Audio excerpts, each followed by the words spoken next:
Le damos la más cordial bienvenida a cada uno de nuestros hermanos que están ya sintonizando su programa de la lectura del año bíblico. Para hoy daremos inicio entonces al cuarto libro poético conocido como Eclesiastés. El autor, según la tradición, es el rey Salomón y la fecha aproximada de la escritura de este libro data entre los años 971 y 931 antes de Cristo. Se cree que este libro fue escrito durante su vejez y lo podemos palpar a medida que empezamos a leer este libro, pues el tono es un poco pesimista, ya que este libro recuerda un poco la situación espiritual por la que atravesaba Salomón en aquellos últimos años, como lo detalla Primera de Reyes capítulo 11.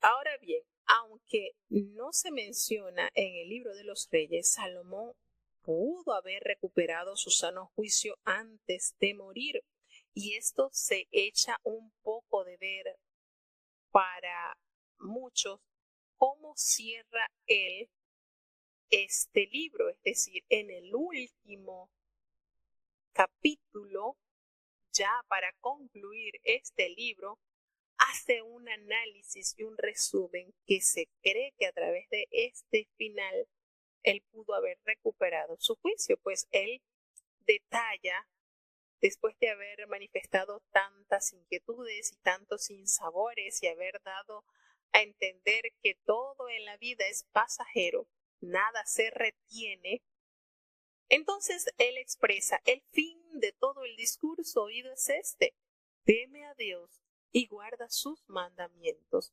porque esto es el todo del hombre. Porque Dios traerá toda obra a juicio, el cual se hará sobre toda cosa oculta, buena o mala. Entonces, este escrito alude a que posiblemente antes de morir en su vejez, bueno, él tuvo que haber muerto no muy anciano, porque aproximadamente a los 20 años sube al trono, aunque él gobernó y estaba aún vivo su papá. Recordemos que el papá da la orden de que él suba a la mula que tenía y envía al sacerdote, envía allí para que se haga la coronación, y David estaba vivo cuando eso sucedió. Se cree que él contaba con la edad de 20 años y su gobierno duró 40 años. Entonces, si sacamos cuenta, de 60 años aproximadamente, muere Salomón. No podemos decir que estaba muy anciano, porque un hombre, una mujer de 60 años todavía tiene fuerza. Recordemos que la palabra de Dios nos dice que hasta los 70, 80 es lo más de fortaleza. Así que no estaba tan anciano, tan que podemos decir 90 años, 80 años, no. Nos narra la palabra entonces sobre este tema, que es posible pues que haber concluido con estas expresiones haya hecho entender y lo haya hecho volver a su sano juicio y haberse arrepentido a Dios y haber tornado a él. Eso es hablar sobre el tema de las salvaciones, aguas profundas. Nadie puede determinar quién se salvó y quién no se salvó, a menos que la palabra lo diga. Por ejemplo, ¿quién duda de la salvación de Moisés? Nadie. Ahora, si preguntamos, ¿y se salvó Judas Iscariote o tiene promesa de salvación Judas Iscariote? Hay casos de casos, por supuesto. Pero en el caso de Salomón, la Biblia no detalla mucho sobre sus últimos años, entonces eso depende, eso es de Dios. Pero volvemos y repetimos, como haciendo un pequeño análisis de las escrituras y siendo considerado que Eclesiastés fue el último libro que él escribió, se considera estos últimos versículos como que el hombre entró en razón y es posible antes de haberse encontrado con la muerte, pues que retornó a Dios. De todas maneras, procuremos mantenernos siempre en santidad, porque si es así, pues podamos conocer a Salomón, y si no, bueno, eso es, las cosas ocultas pertenecen al Señor. Entonces, en este libro se encuentran muchas alusiones a la sabiduría, muchísimas. Se habla sobre, hay muchos rasgos, muchas características de él, se habla sobre su riqueza, se habla sobre sus sirvientes, sobre todo lo que hizo, se inclinó a los placeres y a las actividades de construcción, como vemos, como vamos a leer durante este libro. Entonces, a causa de los problemas pues que suscita en Salomón, él escribe estas cosas en los cuales hace alusión a las grandezas y riquezas que él tuvo a su disposición. Este libro evoca un tiempo así cuando las respuestas tradicionales a las grandes preguntas, este es algo así como este libro abarca así como un espacio de filosofiar, del conocer, del saber, de indagar la respuesta, y a la vez da el final de las situaciones por las que el hombre se aqueja o se afana. Entonces, en este libro, así como se puede reconocer la decepción también, por supuesto, está presente en estos temas, pues reconoce que todo por lo que se afanó, todo por lo que se trabajó, eso pasa a ser nada. En el contenido de este libro se ofrece evidencias de un ensayo literario que fue cuidadosamente redactado. Entonces, esto se puede considerar en su totalidad como un contenido que se define en los mismos términos y que anticipan el resumen y las convicciones que tenía el autor. Este tema es continuo, es las preguntas que se formulan. ¿Qué provecho tiene el hombre de todo su trabajo con que se afana abajo del sol? ¿O puede un hombre hallar la verdadera sabiduría aparte de la revelación de Dios? Entonces son preguntas que invaden y que llegan a una conclusión. Pues la pregunta del predicador, así se conoce también, pues aquí se escucha este término, sí existe, explicando que sí existe un tipo, algo de valor eterno permanentemente y que puede ser hallado en este mundo debajo del sol y que le dé sentido a la vida. En este tema, en este libro, aparece la palabra provecho, que es el equivalente en el vocablo hebreo de yitrón, y también puede ser traducido como ganancia o valor. Hay una palabra que suena muchísimo y esa es la palabra vanidad, que es un término clave en este libro y constituye el equivalente al vocablo hebreo de Hebel, que literalmente en el vocabulario original se traduce como aliento. Indica lo que es mortal, transitorio o pasajero. Al transitar cada una de las vías a través de las cuales la humanidad ha intentado hallar la sabiduría, el autor de Eclesiastés la encuentra elusiva, así como cuando se trata de atrapar el viento, y engañosa la vanidad. Es algo que por mucho que te afane, nunca lo podrás detener. La palabra sabiduría es hallada vacía del valor real. La respuesta no puede ser encontrada en los placeres, ni en la riqueza, ni en los grandes logros humanos o en las cosas materiales. Por eso se dice que este libro fue escrito por Salomón ya en sus últimos años de vida, porque reconoce que todos los alcances materiales pasan a ser nada. De hecho, no sabe si lo que él, por lo que tanto se afanó, será heredado por alguien que ni siquiera le dará el justo valor. Entonces, en este en este libro tenemos mucho para aprender en nuestros días, porque los cristianos en la iglesia moderna, en la actualidad, muchas veces tienen una actitud intelectual muy pasiva y aceptan pues casi todo lo que se les dice, o simplemente cuestionan una doctrina de acuerdo con la apariencia, en lugar de investigar si ésta posee un fundamento bíblico o no. El reto que emprende el predicador se encuentra en paralelo a las recomendaciones que dio el apóstol Pablo a los cristianos de Éfeso, que no fuésemos como niños fluctuantes, llevados por doquier de todo viento de doctrina, como lo dice Efesios 4:14. Al principio de interpretar uno mismo las escrituras claramente establecido, pues uno puede tender a confundirse. El secreto está en que Dios nos guíe y nos revele para encontrar realmente el valor a la vida. Y de esa manera el creyente pueda encontrar a su verdadero motivo de vida y salvación, como es Jesucristo, pues precisamente Él es el camino, Él es la verdad y Él es la vida.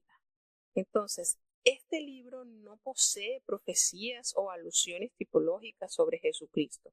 Anticipa más bien muchas enseñanzas en quien se cumplieron y cómo se cumplieron la ley. Aunque Jesús dijo pocas cosas acerca de la sabiduría, Pablo se refirió ampliamente a la sabiduría que viene de Dios. Jesucristo sí mencionó en oportunidades a Salomón cuando se refirió a las riquezas que tenía Salomón, pero que ni aún con toda su majestad y sus riquezas él había sido vestido como los lirios del campo. Y también hace referencia a Salomón cuando detalla que este hombre era sabio, Salomón era sabio, pero que aquí, haciéndose referencia, había uno más sabio que Salomón. También dice en otra oportunidad que la reina de Saba se levantará contra la generación que estaba escuchando a Jesús, porque ella viajó de los confines para escuchar la sabiduría de Salomón.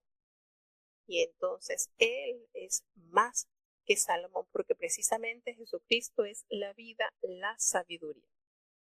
Entonces, este libro contiene múltiples enseñanzas que vamos a emprender. Escuchemos entonces Eclesiastés capítulo 1. Eclesiastés capítulo 1. Palabras del predicador, hijo de David, rey de Jerusalén. Vanidad de vanidades, dijo el predicador. Vanidad de vanidades, todo vanidad.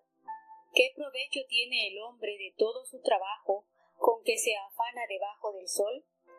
Generación va y generación viene, mas la tierra siempre permanece.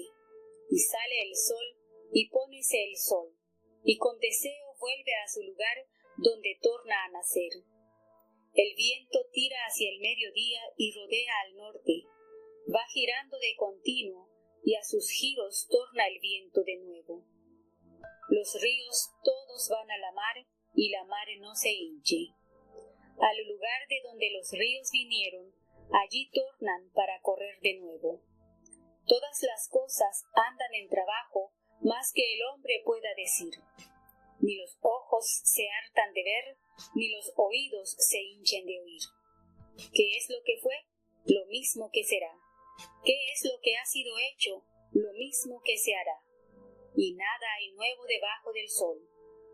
¿Hay algo de que se pueda decir, he aquí esto es nuevo? Ya fue en los siglos que nos han precedido. No hay memoria de lo que precedió, ni tampoco de lo que sucederá. Habrá memoria en los que serán después.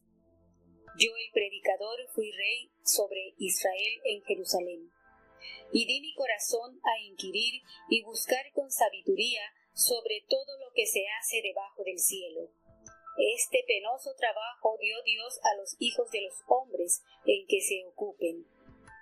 Yo miré todas las obras que se hacen debajo del sol, y he aquí, todo ello es vanidad y aflicción de espíritu. Lo torcido no se puede enderezar, y lo falto no puede contarse.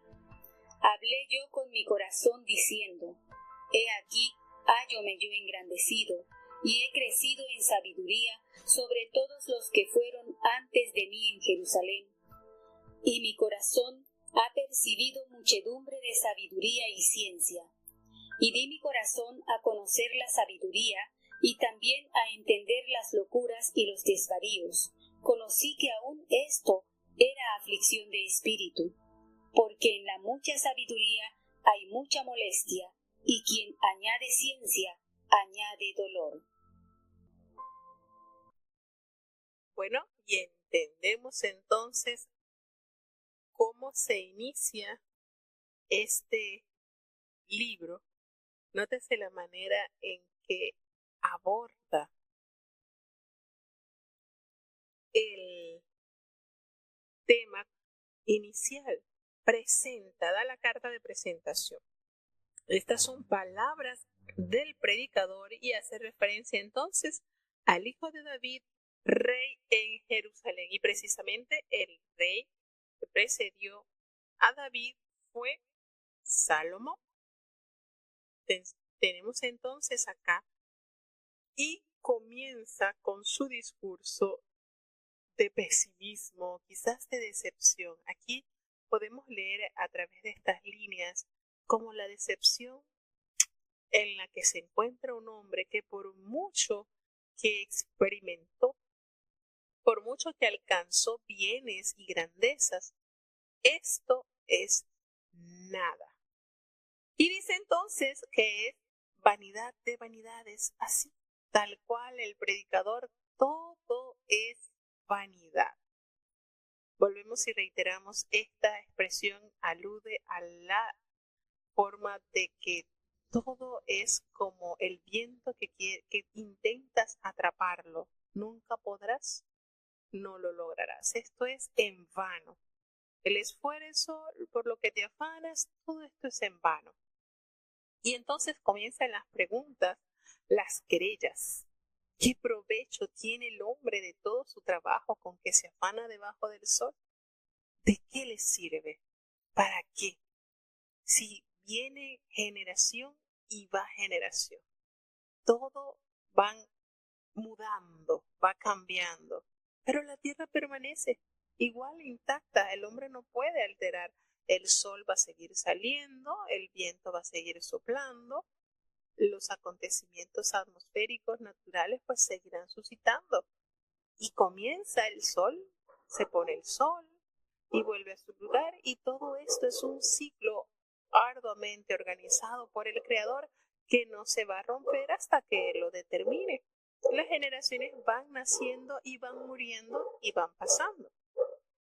El viento pues llega, pasa de un lado, sale, tira hacia el sur, pasa, rodea el norte y va girando de continuo y sus giros van tornando de nuevo. Es algo constante que no se va a alterar. Todos los ríos van a la mar. Nótese esta verdad geográfica. Y la mar no se llena, no se desborda. La mar sigue sus límites tal cual se los determinó el Señor. Al lugar de donde los ríos vinieron y allí se vuelven a tornar de nuevo. Entonces aquí nos hace un pequeño detalle de lo que es aquí el ciclo del agua. Aquí vemos cómo nos va expresando un poquito, ¿verdad? Cómo viene los ríos descienden a la mar y eso es cierto, nosotros vivimos en una zona playera, costera y lo que más hay alrededor de la costa son los ríos que desembocan y allí se mantiene el mar en los límites. Por mucha agua que surten de los ríos, pues allí se mantiene la mar. Así como el Señor se los ordenó, todas las cosas andan en el trabajo. Y el hombre siempre está en sus afanes, pues los ojos no se hartan de ver, ni los oídos se cansan de oír. Entonces, así hace la la relación entre estas dos situaciones. Por mucha agua que le llega al mar, pues no se llena. Por mucho que el ojo ve, tampoco se harta de ver y tampoco los oídos se cansan de oír estos acontecimientos que los va relacionando con situaciones del ser humano. Hace la pregunta, ¿qué es lo que fue? Lo mismo que será. El autor halla como fastidio al esfuerzo humano para introducir cambios duraderos en el mundo que se rodea. Y dice, ¿qué es lo que ha sido hecho? Lo mismo que se hará, y nada hay nuevo debajo del sol. No hay nada nuevo, no hay ninguna novedad, todo ya está altamente planificado. ¿Hay algo que se puede decir, aquí esto es nuevo? ¿Hay algo que se pueda notar de que es nuevo? A lo mejor esto, bueno, lo decía, como lo dicen por allí en zona de risa, ¿no? Es que todavía Salomón no había descubierto la internet, que salen cosas diferentes cada vez, ¿no? Pero hablándolo de esto, hace la alusión de los ciclos de la vida que son constantes, son una constante. No pueden decir, bueno, esto es aquí algo nuevo, ya fue, esto que se está detallando, ya fue en los siglos que nos han precedido, ya esto ha ocurrido, ya esto ha pasado, ha venido a ser lo que anteriormente también fue. No hay memoria de lo que ya pasó, ni tampoco habrá memoria de lo que será después, sencillamente a causa de las generaciones que van sustituyendo cada una de las personas que van naciendo. Hace la alusión en el versículo 12 cuando se presenta, yo el predicador fui rey sobre Israel en Jerusalén. A partir de estos detalles es como se puede comprobar que el predicador vuelve su atención, es él el que escribe estos versículos, este libro, y dice o detalla cómo fue su vida, pues él dio su corazón a buscar la sabiduría sobre todo lo que hace, lo que pasa debajo del cielo. Y esto pues se puede detallar a través de la observación de la naturaleza, de los seres vivos, de lo que Dios colocó dentro del mar, en la tierra. Y esto halló que todo esto era trabajoso, que esto Dios lo dio a los hombres para que el hombre se ocupara, para que tuviera oficio, para que viera en qué distraerse o en qué sostenerse.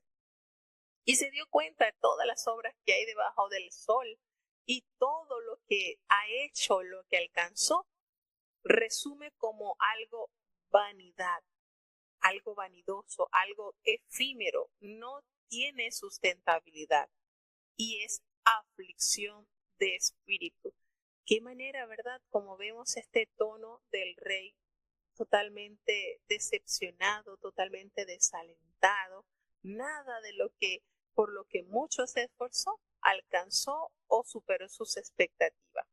Dice que lo torcido no se puede enderezar. ¿Cómo va usted a enderezar un árbol torcido? Y lo falto, pues no se puede contar porque sencillamente no está, no existe. Entonces, es una falacia de la sabiduría humana como valor supremo querer enderezar lo torcido o suplir lo que falta. Eso es imposible. Hablé yo en mi corazón diciendo, he aquí yo engrandecido ya, me siento que he crecido, me he fortalecido y he crecido en sabiduría sobre todos los reyes que fueron antes de mí, y Jerusalén y mi corazón ha recibido tanta sabiduría y ciencia, y granjeé mi corazón para conocer la sabiduría y también para entender las locuras y los desvaríos. Y hay muchas personas que toman estos versículos como que Salomón tuvo una vida loca, ¿no? Y haciéndose él referencia a las distintas situaciones que presenta el ser humano, pues él a todo esto que experimentó y procuró se dio cuenta que era en vano, pues trae sencillamente aflicción de espíritu. Pues resume este último versículo, que es una gran mentira de la sabiduría como valor supremo, pues solo ha traído dolor al predicador. Así que la sabiduría y el conocimiento también son vanidad. Nada bueno le trae. Seguimos avanzando entonces al siguiente capítulo. Capítulo 2 del libro de Eclesiastés. Eclesiastés capítulo 2. Dije yo en mi corazón, ven ahora, te probaré con alegría y gozarás de bienes. Mas he aquí esto también era vanidad. A la risa dije, enloqueces, y al placer, ¿de qué sirve esto? Propuse en mi corazón agasajar mi carne con vino, y que anduviese mi corazón en sabiduría, con retención de la necedad, hasta ver cuál fuese el bien de los hijos de los hombres, en el cual se ocuparan debajo del cielo todos los días de su vida.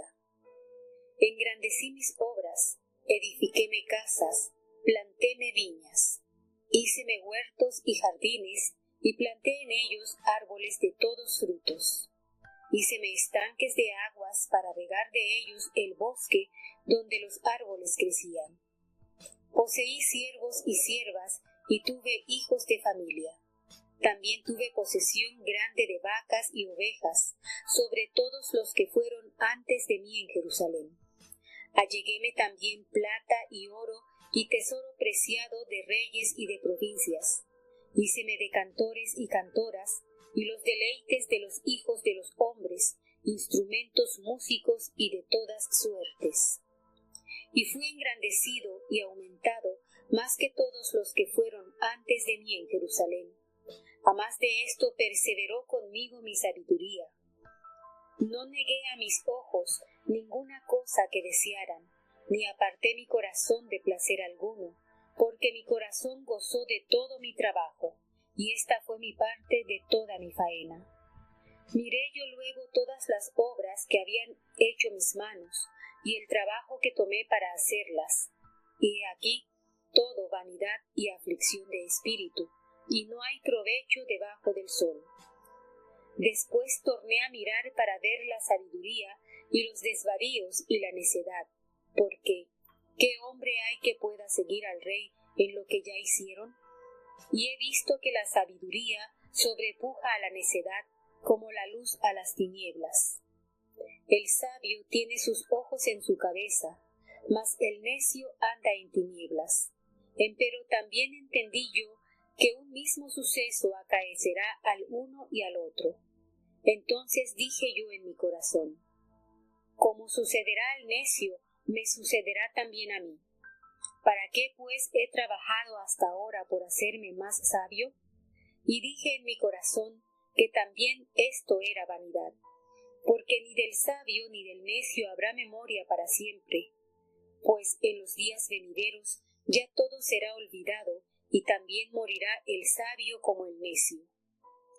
Aborrecí por tanto la vida, porque la obra que se hace debajo del sol me era fastidiosa, por cuanto todo es vanidad y aflicción de espíritu. Yo asimismo aborrecí todo mi trabajo que había puesto por obra debajo del sol, el cual dejaré a otro que vendrá después de mí. Y quién sabe si será sabio o necio el que se enseñoreará de todo mi trabajo en que yo me afané y en que ocupé debajo del sol mi sabiduría. Esto también es vanidad. Tornéme por tanto a desesperanzar mi corazón acerca de todo el trabajo en que me afané y en que había ocupado debajo del sol mi sabiduría. Que el hombre trabaje con sabiduría y con ciencia y con rectitud, y que haya de dar su hacienda a hombre que nunca trabajó en ello. También esto es vanidad y mal grande. Porque, ¿qué tiene el hombre de todo su trabajo y fatiga de su corazón, con que debajo del sol él se afanara? Porque todos sus días no son sino dolores, y sus trabajos molestias. Aun de noche su corazón no reposa. Esto también es vanidad. No hay cosa mejor para el hombre, sino que coma y beba, y que su alma vea el bien de su trabajo. también tengo yo visto que esto es de la mano de Dios. Porque, ¿quién comerá y quién se cuidará mejor que yo? Porque al hombre que le agrada, Dios le da sabiduría y ciencia y gozo, mas al pecador da trabajo el que allegue y amontone para que dé al que agrada a Dios. También esto es vanidad y aflicción de espíritu. Bueno, tenemos entonces al capítulo 2 del libro de Eclesiastés y nótese la expresión que usa el predicador. Pues asiste en que se dio lo que su corazón le pidió. Ven, te probaré con alegría y gozarás de bienes, pero ¿saben qué? Todas estas circunstancias y estas situaciones también son efímeras. Eso es nada más que vanidad. Y dije a la risa, enloquece y al placer, pues, ¿de qué sirve esto? ¿De qué sirve esto si ahora nos damos cuenta a través de los años de la experiencia cuáles son las verdaderas enseñanzas que quedan? Entonces, el predicador vuelve ahora su intención al problema principal y hace un recuento de los esfuerzos que ha realizado para resolverlo. Él propuso en su corazón darle gozo a su carne con el vino y que su corazón anduviese en sabiduría, con retención de la necedad. Hasta que, bueno, dice que se fuese el bien de los hijos de los hombres, por lo cual se afanan debajo del cielo todos los días de su vida. Pero aquí hay esta palabra sabiduría que se usa en este versículo, es un sentido de sabiduría no la dada de Dios, no la tradición, no, es la sabiduría en la que la literatura bíblica sapiensal significa pues piedad, santidad y virtud.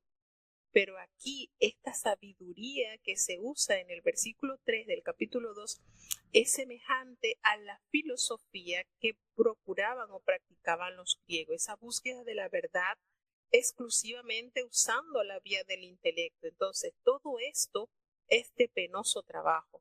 ¿Para qué ocuparse en él? O sea, es una ardua tarea que Dios ha dado para que se ocupen en ella. Y en esto, por eso la sabiduría que se detalla acá, pues no es la sabiduría que emana de Dios. Hace referencia a todo lo que hizo con sus manos, todo lo que deseó, pues hizo obras, casas y plantó grandes viñas, a tal modo que se engrandeció con la exquisitez de los huertos y los jardines y todos árboles de fruto que su alma deseó. Construyó estanques para regar todos esos bosques donde tenía los árboles sembrados. Se encaminó al aumento de siervos, de sirvientes, y tuvo hijos y familia. Imagínense, solamente con 1000 mujeres, ¿será que tuvo tiempo de atenderlas? También tuvo posesiones en abundancia, vacas, ovejas, todo, una riqueza exorbitante como nunca antes se habían visto en el pueblo de Dios y en sus alrededores. Por esa fama excedía la grandeza, las riquezas, la majestuosidad con que este hombre fue lustrado. Tuvo posesiones a granel. Llegó tanta plata, se acercó a las riquezas, tanto oro, pues los reyes de su entorno lo admiraban y también le daban presentes. Tuvo cantores, deleites de los hijos de los hombres, e hizo instrumentos de músicos y de todo tipo de suerte. Fue engrandecido en gran manera. Todo esto estuvo atado al gobierno, al reinado de Salomón.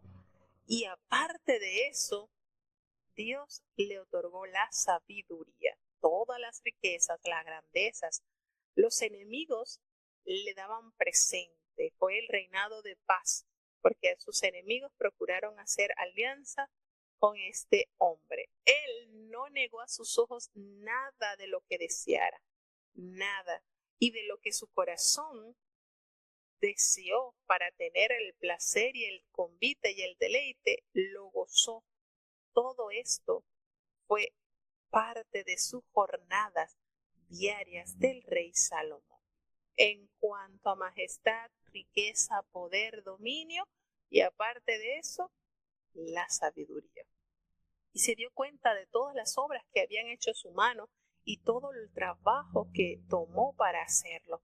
Pero al final de toda esta majestad y toda esta grandeza, se dio cuenta que era también efímero, era vanidad.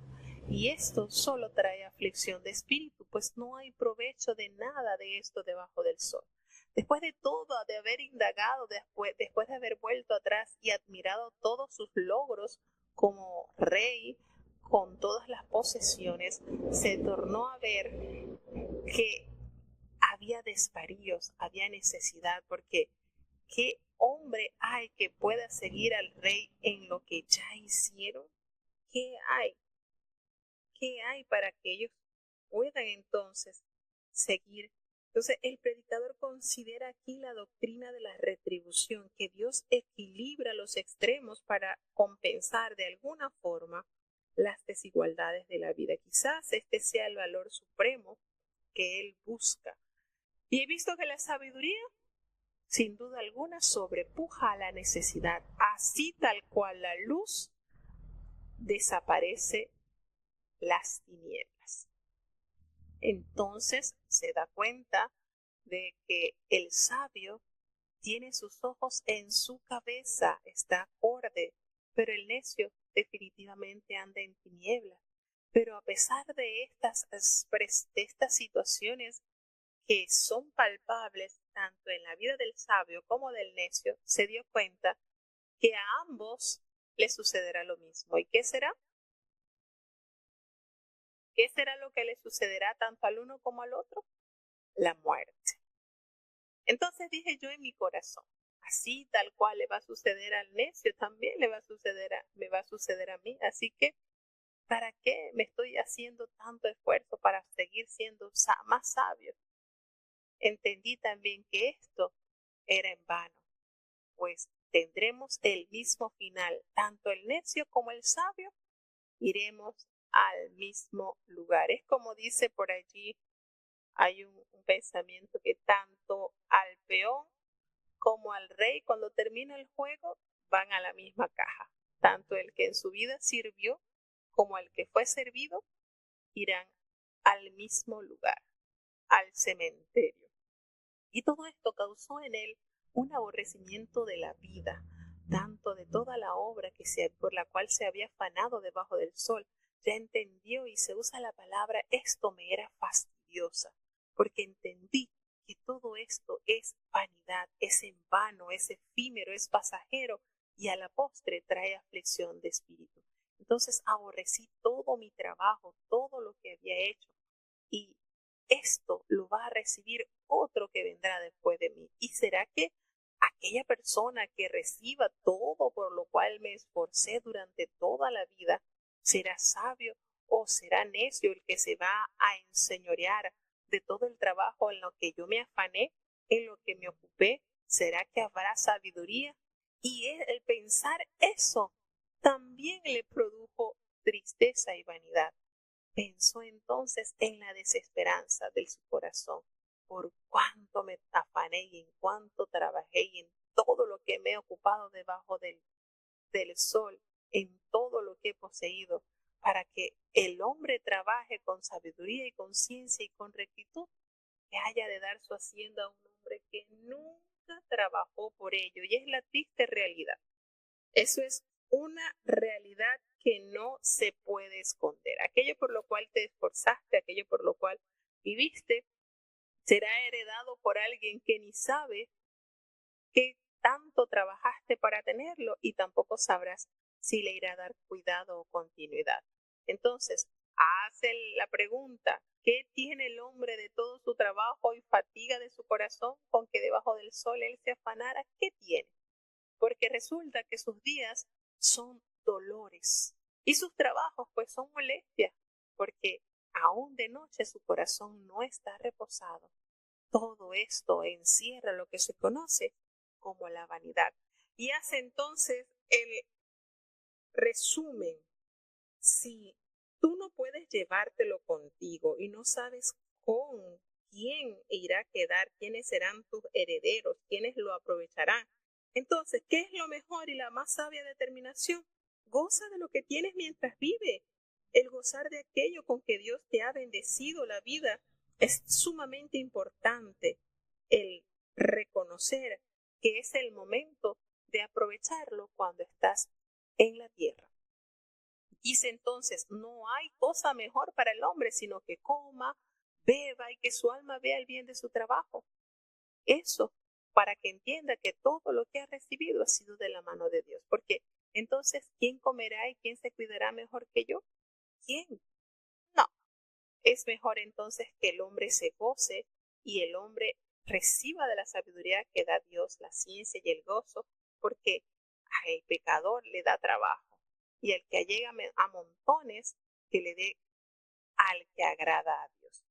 Todo esto también resumió es vanidad. Entonces, esta manera de filosofiar que encontramos aquí de parte del rey Salomón está ruda al darse cuenta que por mucho que tengas, por mucho que trabajes, no sabes qué tanto lo podrás disfrutar y si el que lo va a heredar realmente lo valorará.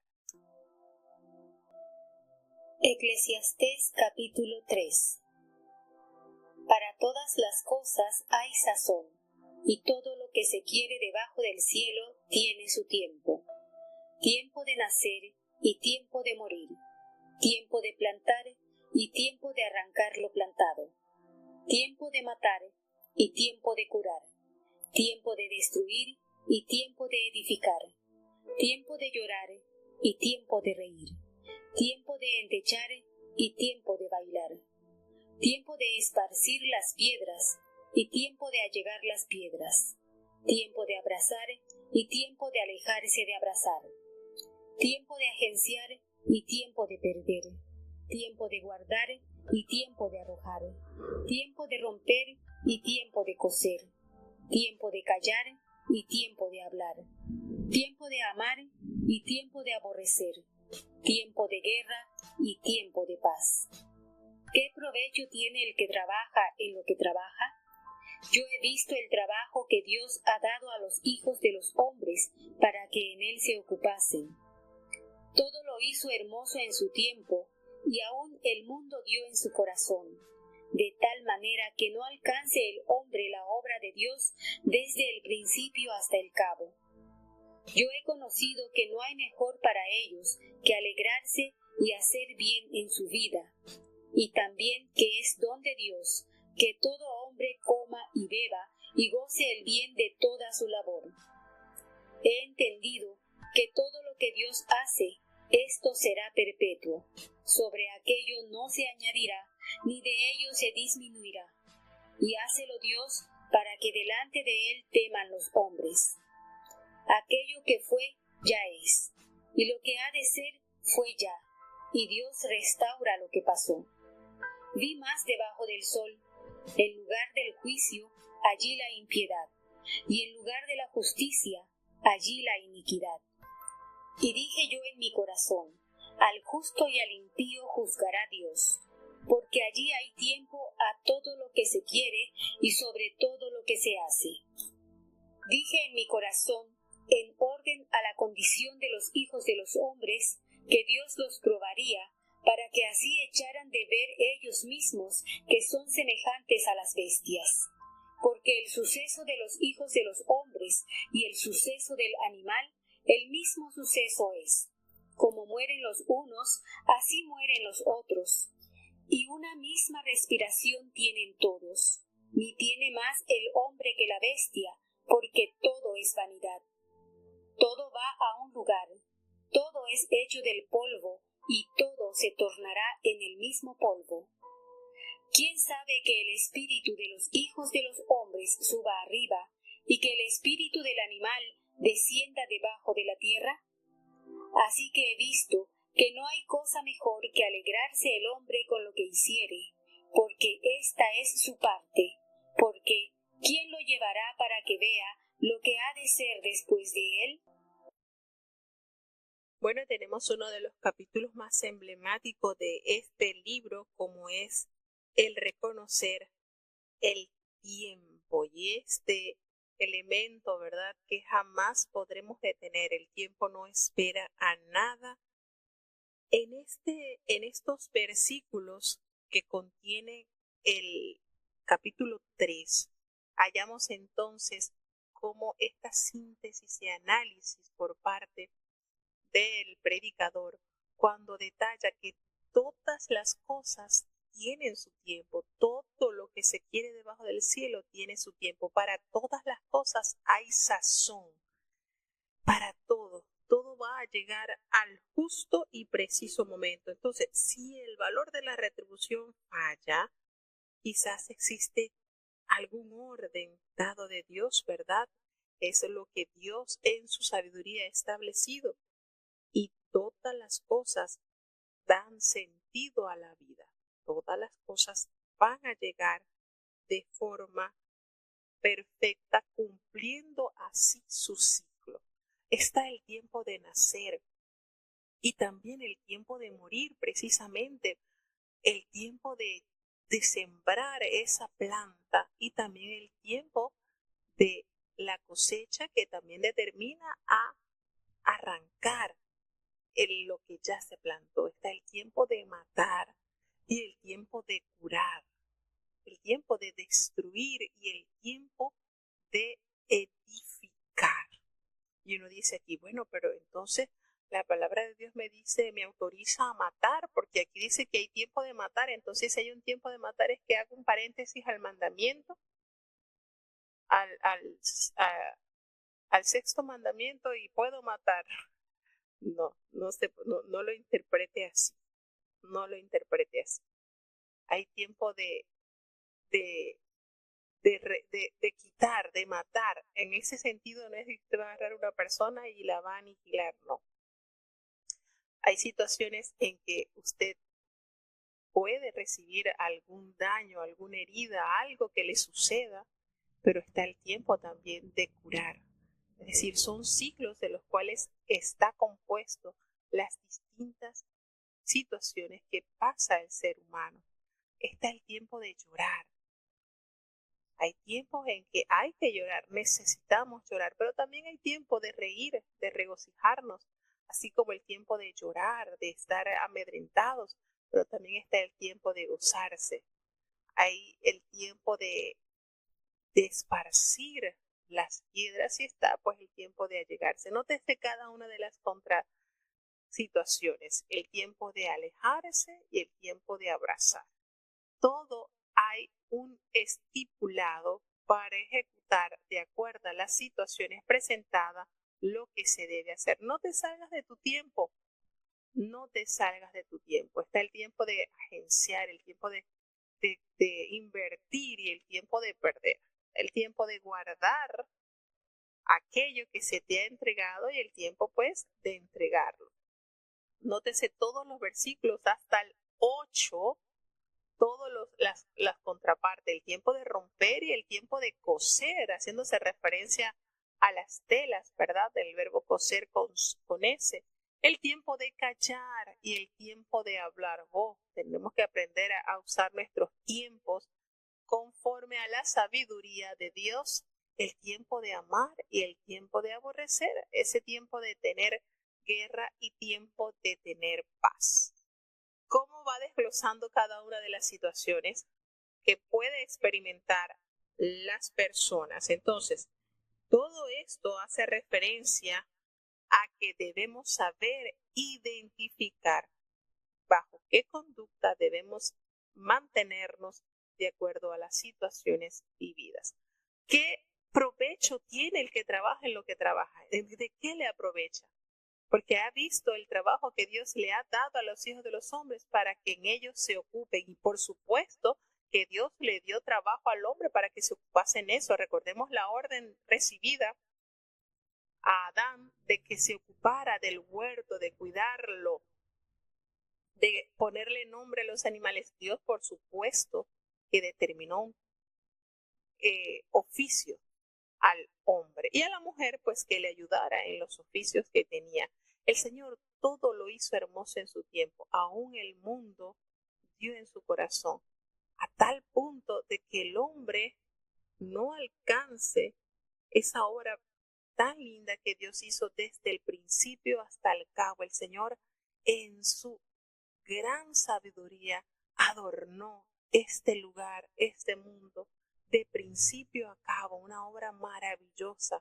Y el hombre no puede, no alcanza el hombre a entender la obra de Dios. Y él ha conocido, según este texto, que he conocido que no hay mejor para ellos el que alegrarse y hacer bien en la vida. Es lo más sabio que se puede experimentar y también determinar que es un don de Dios de que el hombre coma y beba y goce del fruto de su trabajo, porque ha entendido que todo lo que Dios hace, esto será perpetuo. Todo lo que Dios hace es perpetuo. Eso que él hizo no se añadirá ni tampoco disminuirá, y lo hace Dios para que el hombre entienda y teman con ese temor santo y reverencial a la exactitud de administración de Dios. Aquello que ya fue, pues es, y lo que ha de ser, pues fue ya. Y Dios, miren este versículo tan hermoso, restaura lo que pasó. El Señor tiene el poder de restaurar lo malo o lo deplorable que haya pasado. También vio debajo del sol un lugar de juicio allí donde veía mucha impiedad y en lugar de la justicia allí había iniquidad. Y eso le causó tanto dolor en su corazón porque vio cómo al justo y al impío, y dijo, esto el Señor juzgará tanto al justo como al impío, porque allí hay tiempo de todo lo que se quiere y todo lo que se hace. Todas estas cosas que está viendo, determinó también que Dios es el que hará y le colocará y dará a cada quien su justo pago. Y entendió en su corazón, en orden a la condición de los hijos de los hombres, que Dios los probaría para ver si echaran de ver ellos mismos que parecen bestias en su ignorancia y en su falta de cordura, porque el suceso, lo que acontecerá a los hijos de los hombres y al suceso de los animales va a ser igual. Tanto el hombre como las bestias van a morir, pues ellos también tienen esa capacidad de respiración como lo tienen los seres vivos que son que usan el oxígeno para vivir, para respirar. Pero se da cuenta también que todo esto que tiene no es más que pasajero, porque todo, tanto el hombre como el animal, volverán a su estado original, se volverán polvo, llegarán a ese estado. Y sabe, pregunta pues, si el espíritu de los hijos de los hombres va a estar allá arriba y el espíritu de los animales va a estar acá abajo. Hace esta pregunta. Y cierra entonces que hay algo que de lo cual se debe alegrar el hombre, y es con lo que hicieren, porque su parte, ¿quién la llevará? ¿Quién va a hacerlo traer para que él vea lo que ha pasado con la obra que había emprendido acá en la tierra? Entonces, dice este último versículo del capítulo 3, así que he visto que no hay cosa mejor, no hay nada mejor. Es lo más que alegrarse el hombre con lo que hiciere, porque esta es su parte aquí en la tierra mientras viviere.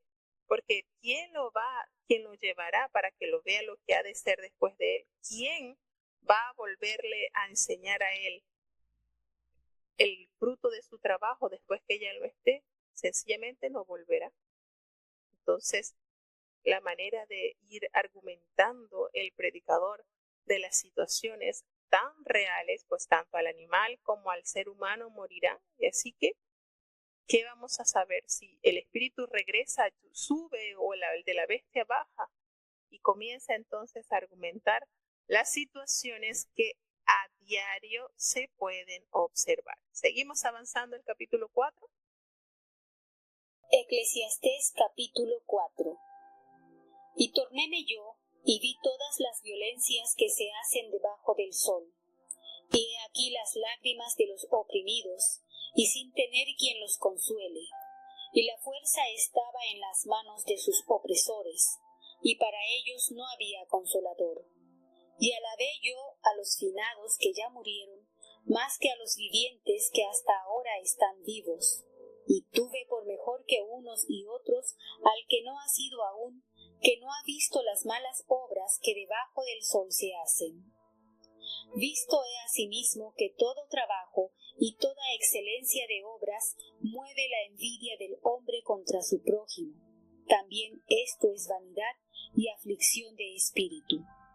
El necio dobla sus manos y come su carne.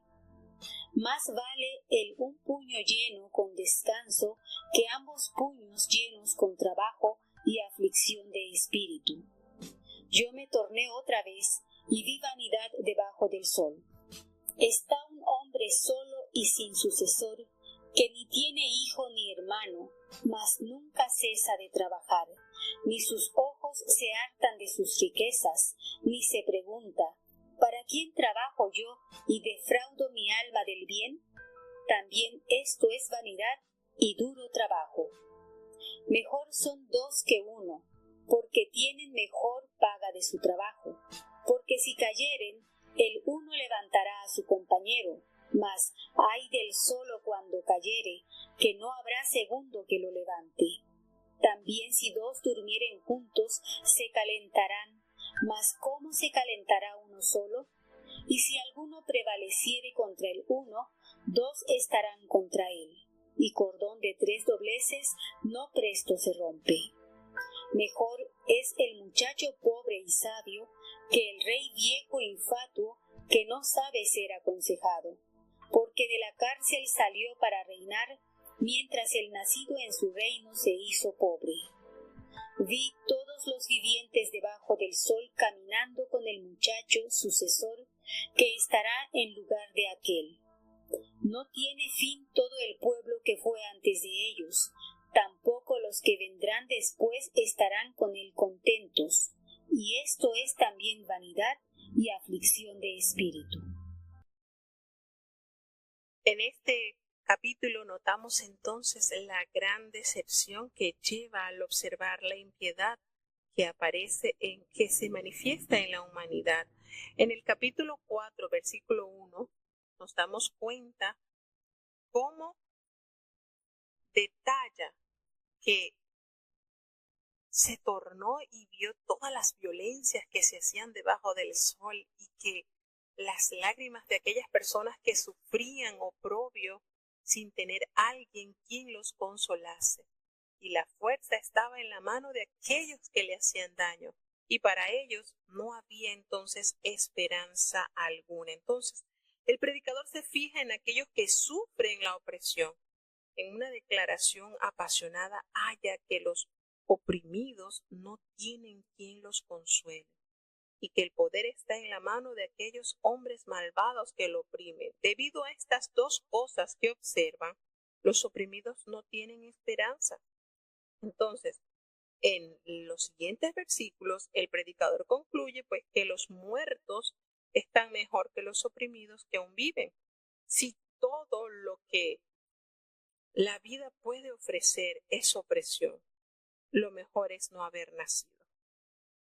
Pero esta expresión apasionada no constituye el veredicto final del predicador sobre el valor de la existencia humana, pues más adelante en el capítulo 9 vamos a ver cómo analiza un poco más a fondo esto expresado acá. Lo que es el necio que es víctima de su propia ociosidad es otro tema menor que recorre el libro en que el que trabaja con moderación otorga dignidad a la persona. Pero si el trabajo es excesivo y lo absorbe por completo, de nada lo aprovechará. Entonces, ¿qué es ¿cuál sería lo sabio? Tener con moderación el trabajo y no estar totalmente sumido en los trabajos que la realidad nada te va a aprovechar, porque un poco descansadamente es mejor que mucho con aflicción de espíritu. Es mejor que tengas un poco, pero sin mucha presión, sin mucha angustia. Entonces hace esa recomendación. No te afanes, no te excedas en el trabajo, porque a la final no te va a ayudar. Entonces, toda excelencia de trabajo mueve la envidia. Es una triste verdad. Así es el sentimiento del hombre. Cuando hay éxito, cuando hay excelencia de trabajo, se levanta entonces la envidia de aquellos que carcomen por el éxito y las bendiciones alcanzadas.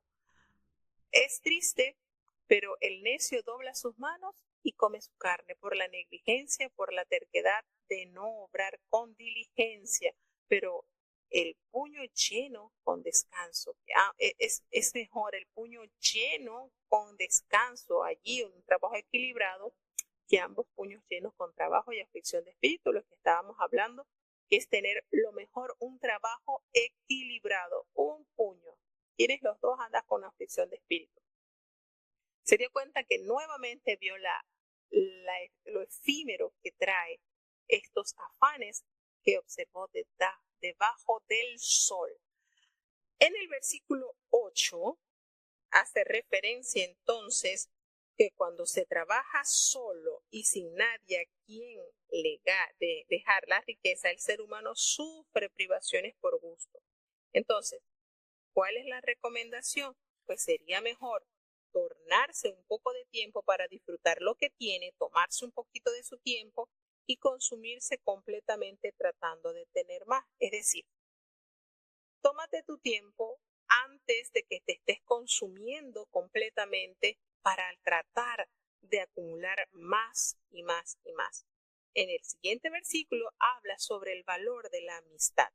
Pues mejor son dos que uno. Esta es una inversión conjunta, tiene más probabilidad del éxito. Si uno de los socios triunfa, pues el otro puede compartir el fruto obtenido. Y si fracasa, pues va a tener alguien que le ayude.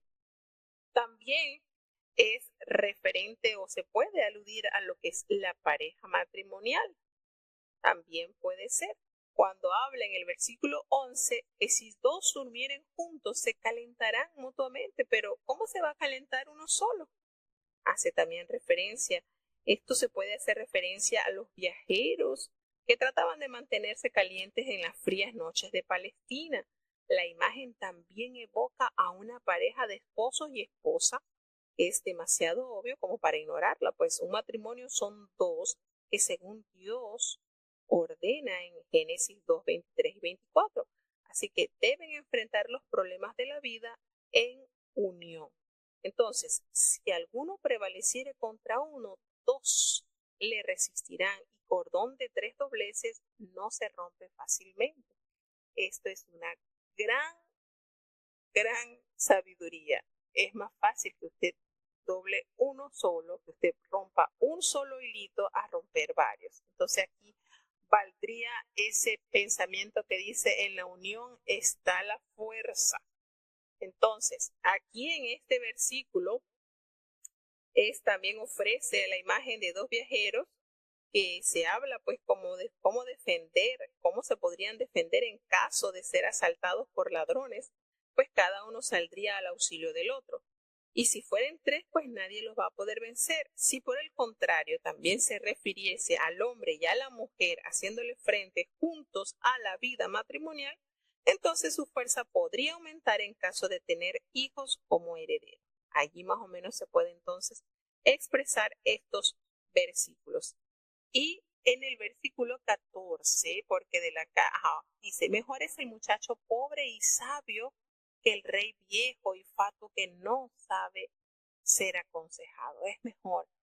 Hay más esperanza, aun cuando haya pobreza económica, pero hay capacidad intelectual para poder organizar y salir adelante, pues hay mayor esperanza que en aquella persona y aunque tiene riqueza, es una persona fatuo, no se deja aconsejar, porque aunque de la cárcel salió para reinar, mientras el nacido en su reino se hizo pobre. Y entonces este versículo es un poquito difícil porque, bueno, depende cómo se interpretara en el término, aunque el sentido parece ser un joven como antes era David, pues, que aunque nació en una familia pobre, puede, y si es sabio, salir del aislamiento y llegar al trono. Así que este es un poquitico enredadito ese versículo. Y en el 15 nos dice que vio todos los vivientes debajo del sol caminando con el muchacho sucesor que estará en el lugar de aquel que estaba gobernando. No tiene fin. Todo el pueblo que fue antes de ellos, tampoco los que vendrán después estarán en él contentos, y esto también es vanidad y aflicción de espíritu. Un poquito pareciera que son los mismos versículos desde el 13 y hasta el 16. Hablan sobre este muchacho, entonces, de qué manera puede tener el reino, llegar al lugar donde estaba aquel que negligentemente gobernaba, aquel anciano. Y el pueblo vendrá entonces a estar contentos con él, con este muchacho. Al parecer es del mismo relato. Y bueno, ya para terminar entonces, leeremos el 5, o vamos a escuchar entonces el capítulo 5. Eclesiastés capítulo 5. Cuando fueres a la casa de Dios, guarda tu pie y acércate más para oír que para dar el sacrificio de los necios, porque no saben que hacen mal. No te des priesa con tu boca, ni tu corazón se apresure a proferir palabra delante de Dios, porque Dios está en el cielo y tú sobre la tierra. Por tanto, sean pocas tus palabras, porque de la mucha ocupación viene el sueño, y de la multitud de las palabras la voz del necio. Cuando a Dios hicieres promesa, no tardes en pagarla, porque no se agrada de los insensatos. Paga lo que prometieres. Mejor es que no prometas, que no que prometas y no pagues. No sueltes tu boca para hacer pecar a tu carne, ni digas delante del ángel que fue ignorancia. ¿Por qué harás que Dios se aire a causa de tu voz y que destruya la obra de tus manos? Donde los sueños son en multitud, también lo son las vanidades y muchas las palabras, mas tú teme a Dios. Si violencias de pobres y extorsión de derecho y de justicia vieres en la provincia, no te maravilles de esta licencia, porque alto está mirando sobre alto y uno más alto está sobre ellos. Además, el provecho de la tierra es para todos. El rey mismo está sujeto a los campos. El que ama el dinero no se hartará de dinero, y el que ama el mucho tener no sacará fruto. También esto es vanidad. Cuando los bienes se aumentan, también se aumentan sus comedores. ¿Qué bien pues tendrá su dueño sino verlos con sus ojos? Dulce es el sueño del trabajador, ora coma mucho o poco, mas al rico no le deja dormir larga. Hay una trabajosa enfermedad que he visto debajo del sol, las riquezas guardadas de sus dueños para su mal, las cuales se pierden en malas ocupaciones, y a los hijos que engendraron nada les queda en la mano. Como salió del vientre de su madre, desnudo, así se vuelve, tornando como vino. Y nada tuvo de su trabajo para llevar en su mano. Este también es un gran mal, que como vino, así haya de volver. ¿Y de qué le aprovechó trabajar al viento? De más de esto, todos los días de su vida comerá en tinieblas, con mucho enojo y dolor y miseria. He aquí pues el bien que yo he visto, que lo bueno es comer y beber y gozar uno del bien de todo su trabajo, con que se fatiga debajo del sol todos los días de su vida que Dios le ha dado, porque esta es su parte. Asimismo, a todo hombre a quien Dios dio riquezas y hacienda, y le dio también facultad para que coma de ellas y tome su parte y goce su trabajo, esto es don de Dios, porque no se acordará mucho de los días de su vida, pues Dios le responderá con alegría de su corazón. Bueno, notamos entonces la manera en que Salomón aborda estos temas que en varios capítulos se sigue mencionando. Tenemos entonces lo importante de temer a Dios y mantener los votos que has pronunciado. Cuando tú vayas a la casa de Dios, cuando tú estés allí, acércate más para oír. Es mejor obedecer los preceptos de Dios que ofrecer el sacrificio de los necios. Esto es sacrificios como expiaciones de la petulancia. Entonces, el mensaje, la recomendación es acércate más, presta más tu oído para poder aumentar así tu saber y la fe, porque el sacrificio de los necios es tan triste que ellos no saben que están haciendo lo malo. Entonces no te apresures cuando haya en ti esa necesidad de cumplir algo, no te apresures en tu corazón ni con tu boca a pronunciar alguna palabra delante de Dios, porque Dios está en los cielos, Dios escucha todo y tú estás sobre la tierra. La superioridad de Dios es inalcanzable. Entonces, ¿qué es lo más lindo que se recomienda? Que sean pocas tus palabras, que sean medidas tus palabras, porque de la mucha ocupación, dice en el siguiente versículo, viene el sueño, de la mucha ocupación viene el cansancio y de la multitud de las palabras se sale entonces la voz del necio. Entonces cuidemos de pronunciar cosas que no vayamos a cumplir, porque cuando a Dios le hicieres una promesa, no tengas tardanza en cumplirla, no te demores, porque esto no es agradable a Dios. Dios no se agrada de los insensatos, de aquellos que pronunciaron y no cumplieron con lo prometido. La demanda es, paga lo que prometieres. Lo que prometieres, hazlo. Porque mejor te hubiese sido que no hubieses pronunciado palabra y que hayas prometido, quizás para quedar bien delante de la congregación o delante de la familia, y que luego te retractes, o que pase el tiempo y no cumplas con lo que tus labios pronunciaron. Entonces no sueltes tu boca, porque eso te es contado como pecado. No digas delante del ángel, no digas delante de... No es que fue mi ignorancia, porque Dios se va a enojar a causa de tu palabra. Y entonces, ¿qué va a hacer? ¿En qué vas a quedar? Es de gran relevancia lo que Dios nos insta a través de estas recomendaciones. Donde los sueños son muchos, pues allí también hay mucha vanidad y muchas son las palabras. Pero en todo esto, la más sabia recomendación es que le temas a Dios. Si violencias del pobre y la extorsión, la justicia, todo esto vienes en la provincia, no te asombres, no te maravilles, porque a pesar de todas estas cosas malas que se hacen, Dios está mirando desde lo alto. Dios está sobre todos ellos, sobre aquellos que deberían impartir justicia y no lo hacen. No te sorprendas, Dios es más alto que ellos. Entonces, el provecho de la tierra es para todo. El rey mismo está sujeto a los campos. Las bendiciones dadas de Dios abarca a todo. La persona que ama el dinero nunca se va a saciar, siempre va a procurar tener más.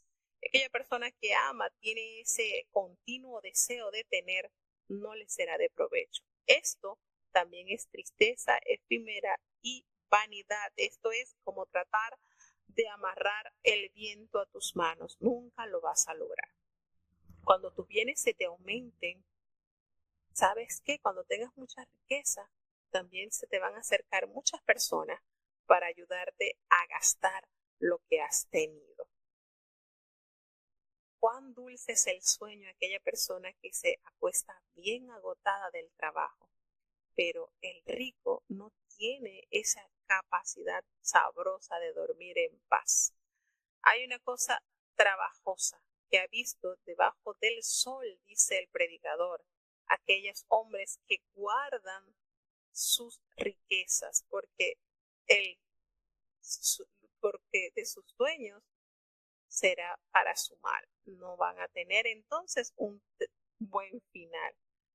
Las cuales se pierden en las malas ocupaciones, en las malas acciones, y a los hijos que engendraron, pues nada les queda en la mano. Por haber sido mal administrador, no tendrás entonces herencia ni aún para la generación que quedará después de ti.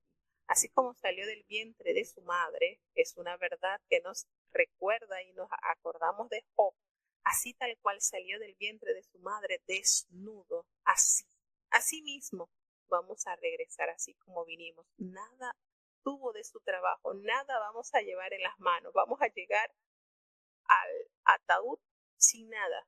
Nada, es una realidad que es indiscutible. Nada trajimos y nada nos llevaremos. Así que, además de todo esto, pues, ¿qué es lo que más te hace el consejo? Que lo bueno es que comas, que bebas y que te goces con el bien de tu trabajo, con lo que Dios te ha dado, porque esta es la parte del ser humano.